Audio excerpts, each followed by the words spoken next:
educators and lifelong learners, welcome to the KDA Lounge where we learn, share, and inspire.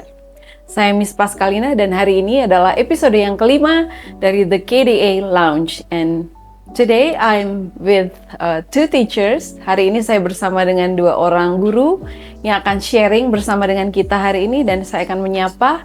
Halo Miss Rosa. Halo. Halo Mr. Tio. Halo Miss. Thank you for being with the KTA Lounge. Hari ini kita akan membahas bagaimana pentingnya menanamkan dasar pada anak-anak. Namun sebelum kita mulai, saya ingin mengucapkan selamat Hari Guru kepada teman-teman semua, Sobat KTA, para guru dan para pendidik dimanapun kalian berada. Oke, let's get it started.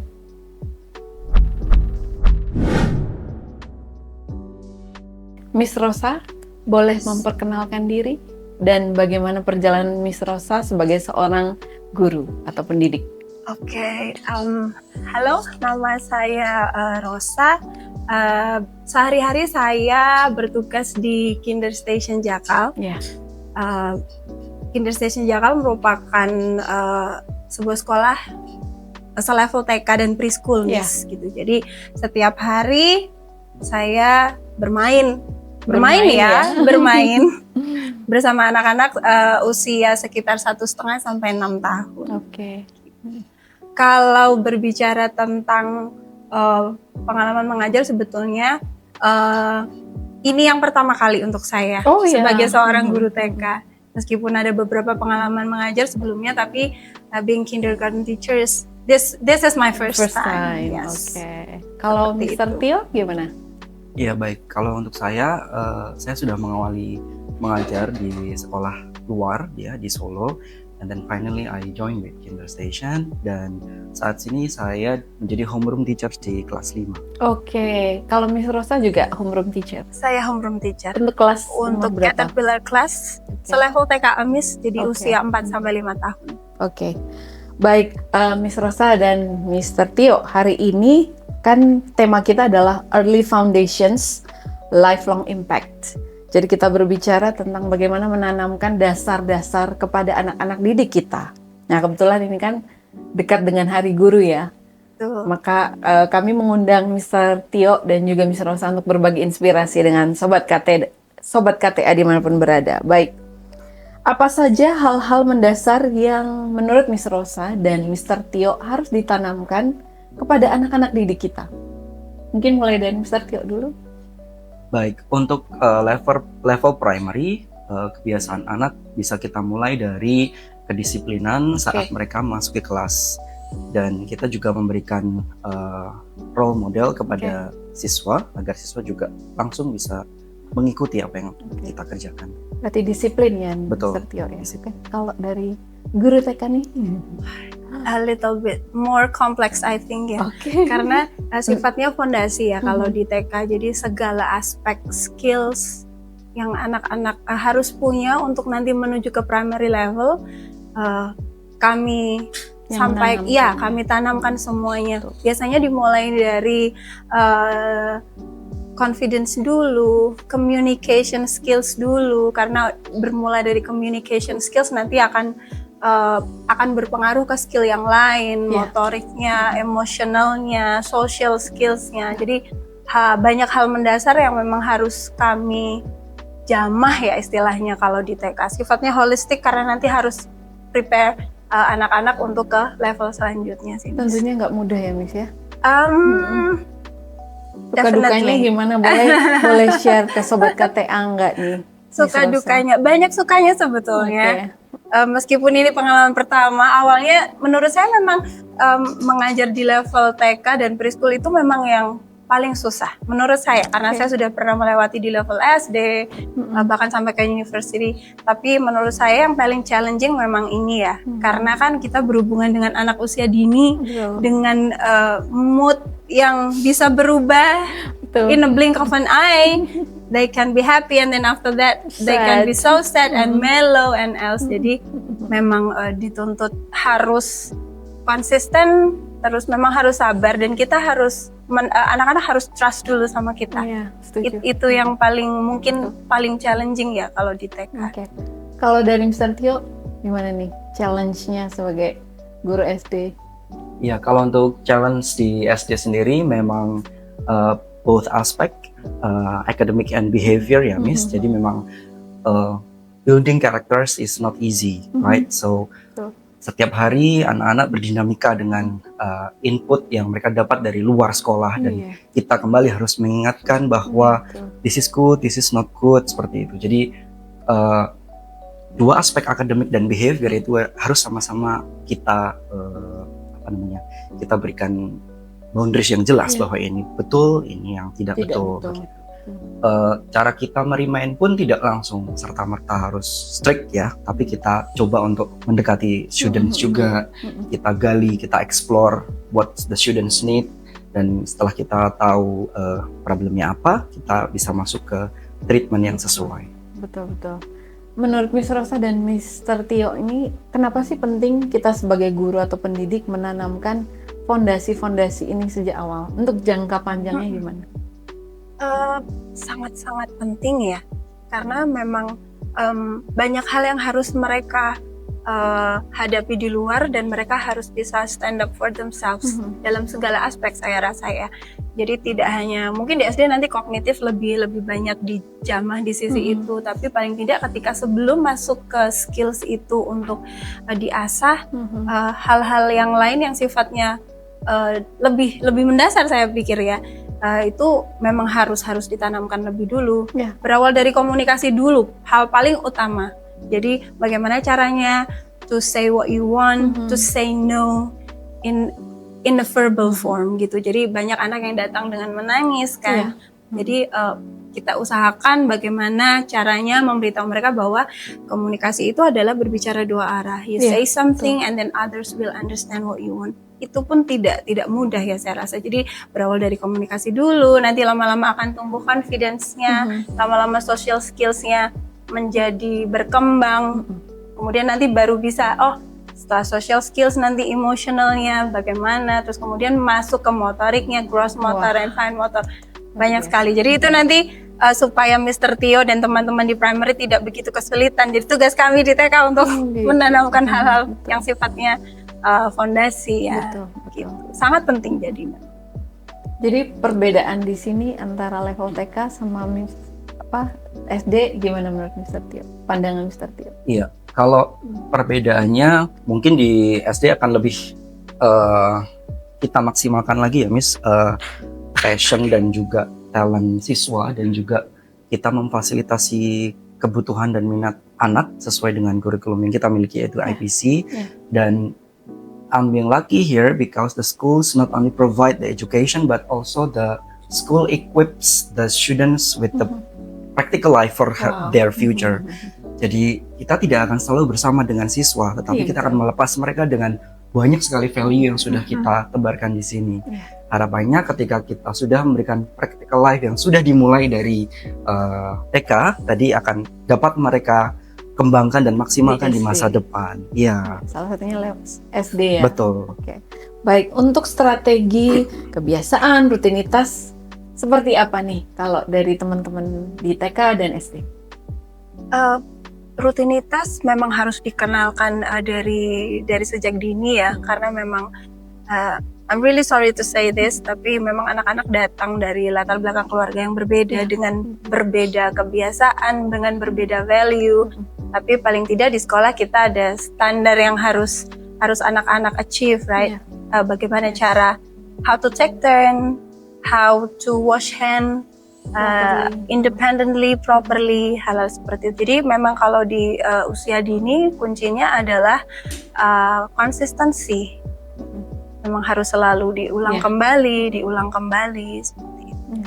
Kalau dari Mr. Tio, strategi, rutinitas, kebiasaan yang membentuk. Ya, kalau strategi yang kita terapkan di primary itu combine antara play-based learning dan juga instructional learning.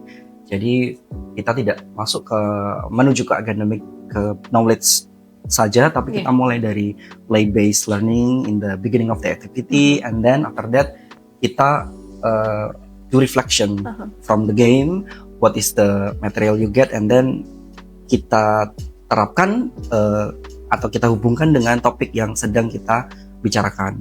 Topik bisa berupa material atau juga bisa berupa behavior seperti itu.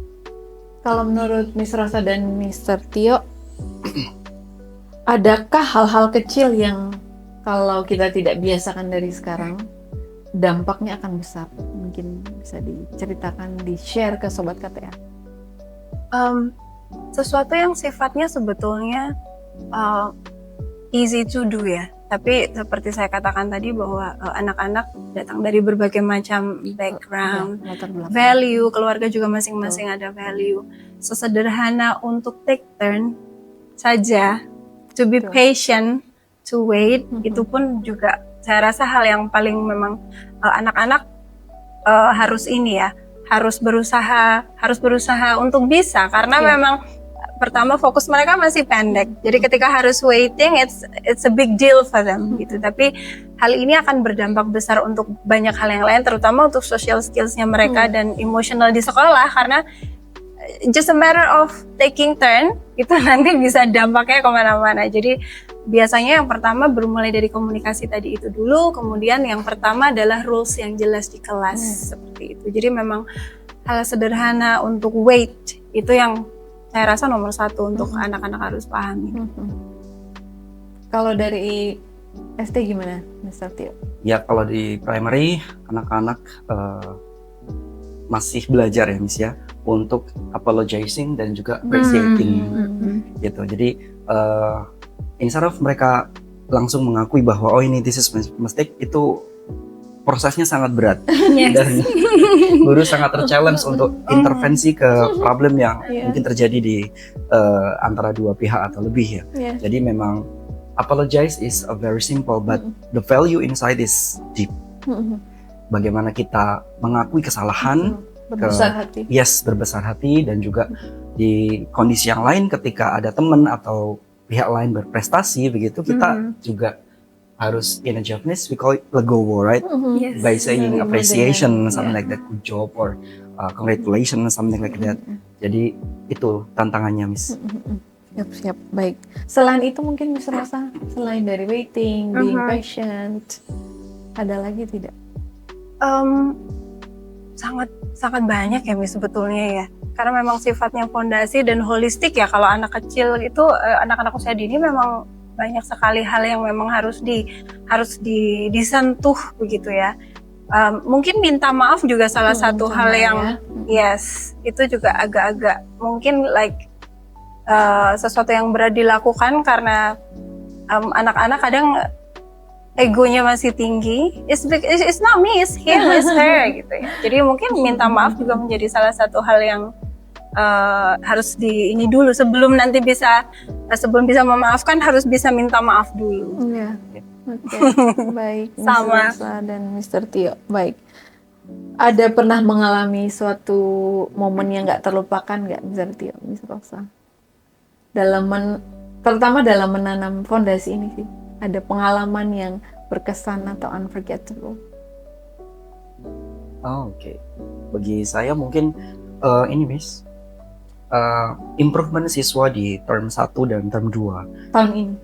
Yes, gitu. Jadi di term 1 itu memang kecenderungan anak-anak masih membawa habit yang dari grade sebelumnya ya, Miss ya.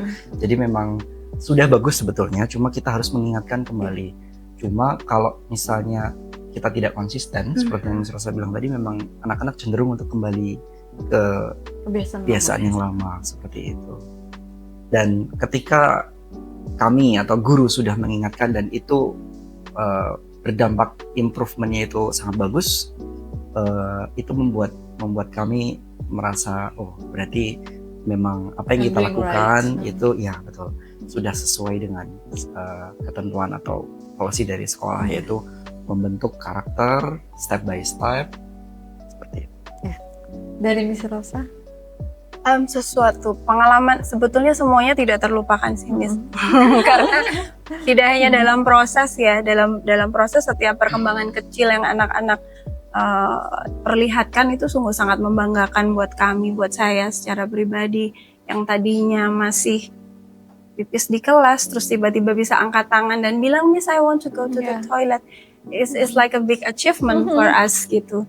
Kemudian yang paling sangat membuat terharu biasanya bahkan setelah mereka lulus di minggu kedua, minggu ketiga setelah SD mereka masih kembali lagi ke TK untuk cari gurunya gitu. Itu sesuatu yang it's priceless more than anything. Betul. Seperti itu. Tadi sudah beberapa kali Miss Rosa dan Mr. Tio menyebutkan tantangan-tantangan ya. Lalu bagaimana Miss Rosa dan Mr. Tio menghadapi tantangan-tantangan tersebut? Terutama dalam menanamkan hal-hal penting tadi. Seperti yang saya sampaikan tadi ya, memang kita pertama harus mengenal anaknya dulu. Dengan kita mengenal mereka, sering main bersama, mendengarkan ceritanya. Dengan didengarkan mereka akan percaya. Kalau mereka kita sudah building trust, semuanya akan berjalan jauh lebih mudah sih, Miss. Nomor 2, pertama trust dulu, kedua ya konsistensi itu tadi sih.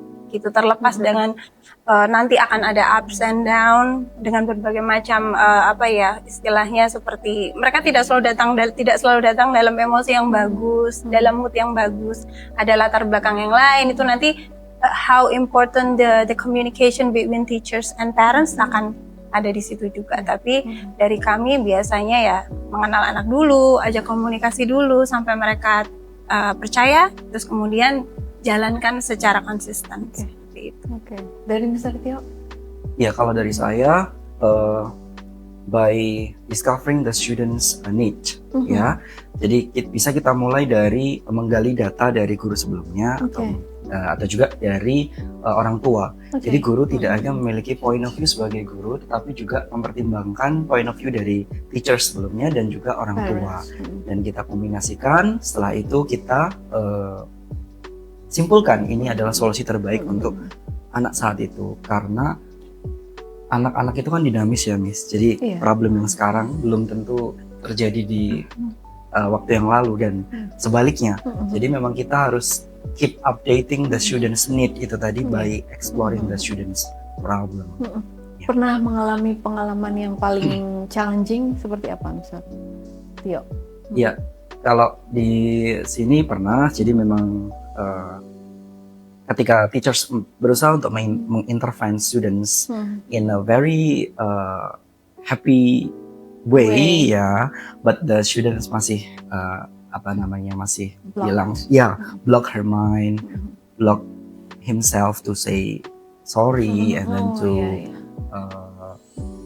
respect each other. Itu memang sangat-sangat menantang, Miss. Tapi bagi kami that's our daily duty, Miss, so no problem. Untuk menyelesaikan atau menghadapi tantangan itu pada akhirnya gimana bisa berhasil? Tetap kami melibatkan parents ya, Miss, dan juga melibatkan dari guru-guru yang lain karena sekali lagi POV yang kita bangun adalah multi POV ya, Miss. Jadi tidak hanya single point of view. Harapannya ketika banyak masukan dari teman-teman atau tim yang di primary dan juga dari leaders ya, dan juga kemauan atau informasi dari orang tua akan dapat menyelesaikan permasalahan tersebut. Dari Miss Rosa? Biasanya kalau dari saya pribadi sih sesuatu yang mungkin butuh effort lebih banyak itu biasanya dari anak yang ketika datang orang tua sudah membuka bahwa ada trauma. Nah ini Miss biasanya bukan bermaksud untuk mengecilkan atau mungkin underestimate other school gitu ya, tapi tahun lalu saya ada pengalaman seperti ini juga. Jadi berangkat dari trauma, terus kemudian datang dengan berbagai macam dinamikanya.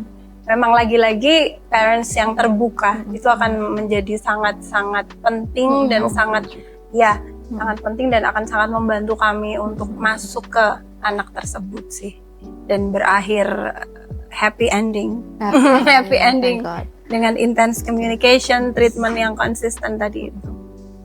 How do you stay sane? Miss Rosa, Mr. Tio, bagaimana Miss Rosa dan Mr. Tio meregulasi diri Miss Rosa dan Mr. Tio untuk menghadapi semua tantangan tersebut dan tetap waras tuh? Ya, kalau untuk saya memang sekolah memfasilitasi teachers untuk mengembangkan diri ya, Miss. Oke. Tidak hanya dari segi knowledge atau pedagogik saja, tapi juga dari aspek social emotional learning guru tersebut. Jadi sebelum kita meregulasi siswa, kita harus make sure that Diri. kita harus selesai dulu dengan psychological personometer kita. Jadi dan yang kedua mungkin this is our professional, but I take it's not an obstacle but challenge for me. Whenever I can solve the challenge, then it's appreciated for me. Oke. Berarti dari diri Mr. Tio sendiri ya, dari mind juga ya, way of thinking ya. Iya. Oh, Miss Rosa? Setuju, Miss. Berawal memang harus dari diri sendiri dulu. Mungkin kalau saya lebih karena saya mencintai pekerjaan ini. Gitu. Berawal dari situ, jadi berujunglah ke passion. Ketika kita sudah passionate untuk sesuatu, berarti kita akan fight for it gitu ya. Dan itu yang mungkin semangat terbesar. Beautiful. Semangat yang kedua, tim juga, dari leaders, dari teman-teman, semuanya full support. Jadi luar biasa di Kinder Station. Wow, luar biasa. Ya. Oke, teman-teman, Miss Rosa dan Mr. Tio, kita kasih pesan nih buat Sobat KTA yang saat ini sedang menonton sharing-sharing kita supaya dapat inspirasi. Hal apa ya? The key thing in this matter. Jadi hal yang paling kunci nih, paling penting dalam menanamkan hal-hal baik kepada anak-anak supaya bisa terbawa sampai mereka besar, dewasa. Apa, Miss? Kalau boleh share. Berarti ini pesan untuk para guru. Betul. Educators dan teachers wherever they are. Untuk saya pribadi, sebetulnya sebelum menjadi guru, kita harus betul-betul mengerti bahwa this is not an easy job. Sadari itu dulu, karena kita tadi itu anak-anak dinamis dan kita sehari-hari harus berdinamika dengan kids, children, they are alive, they can change easily in a minute gitu. Jadi perlu disadari dulu itu. Jadi sebelum masuk perlu disadari, is it my passion or not gitu. Dan setelah masuk, kalau memang sudah jadi passion, automatically ya sepertinya Mister ya, automatically kita akan kalau sudah masuk ke sekolah di kelas ya, kita akan menjadi bagian dari mereka, be part of them, I think. Mantap, luar biasa. Oke, Mr. Tio. Yeah, for me, teaching is kind of art of touching students' heart and mind. So it's not only about delivering the knowledge, but also we have to make sure the students' awareness, the students' psychological aspect must be ready. If something happen, we have to fix it first, then we go to the knowledge. So pastikan bahwa anak-anak itu belajar dengan happy, pastikan juga bahwa area psychological mereka itu happy dulu. Jadi kalau dua aspek sudah ready, kita bisa masuk ke knowledge dan behavior. We have to be happy too. Yes. Nah, itu Sobat KTA poinnya, kita juga sebagai guru dan pendidik harus happy ya, supaya anak-anak kita juga bisa merasakan the same happiness that we experience. Oke, Sobat KTA luar biasa. Kita boleh kasih tepuk tangan dulu untuk Miss Rosa dan Mr. Tio. Thank you so much, Miss Rosa, Mr. Tio, for the insights that you have shared with us. Makasih banget, waktunya udah datang dan berbagi di The KTA Lounge. Dan buat Sobat KTA dimanapun kalian berada, yang hari ini menonton program kita dan terinspirasi, jangan lupa untuk like, comment, share, dan subscribe to our channel. Sekali lagi terima kasih untuk Miss Rosa dan Mr. Tio. Thank you for being with us. And we will see you in the next episode. Jangan lupa terus belajar, menginspirasi, dan berbagi. Bye-bye.